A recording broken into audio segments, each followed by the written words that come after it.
मनसे अध्यक्ष राज ठाकरे मुंबई महानगरपालिकेच्या बाजूने मैदानात उतरलेले आहेत। मुंबई महानगरपालिकेच्या रुग्णालयांमध्ये उपचार घेण्यासाठी इतर राज्यांमधून मोठ्या संख्येने रुग्ण येतात आणि या रुग्णाचा बीएमसीच्या हॉस्पिटल्सवर खूप मोठा भार पडत असल्याचा मुद्दा राज ठाकरेंनी मुंबई महानगरपालिकेचे आयुक्त भूषण गगरानी यांची भेट घेऊन मांडलाय। या भेटीत परराज्यांमधून येणाऱ्या पेशंटसाठी वेगळं शुल्क आकारता येईल का यावर चर्चा झाल्याचं राज ठाकरेंनी सांगितलं। मुंबई महानगरपालिका निवडणुकीच्या पार्श्वभूमीवर राज ठाकरेंचा हा मुद्दा नक्कीच चर्चेत राहणार आहे।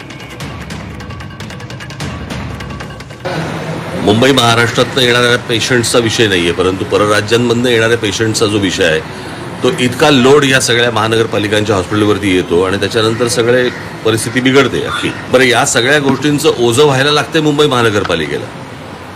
म्हणजे इतर राज्यांमधून येणाऱ्या पेशंट्सना, ते काय पेशंट नको किंवा हवेत हा विषय नाही आहे, परंतु इतर राज्यांमधल्या येणाऱ्या जे पेशंट्स आहेत त्या महानगरपालिका तिकडची लोक ही काही मुंबई महानगरपालिकेला काही पैसे देऊ करते का, की नुसतेच फक्त आपण पेशंट बघायचे आहेत आणि आपल्या शहरावरचा किंवा हॉस्पिटलवरचा लोड वाढवायचा आहे। तर या दृष्टिकोनातनं काही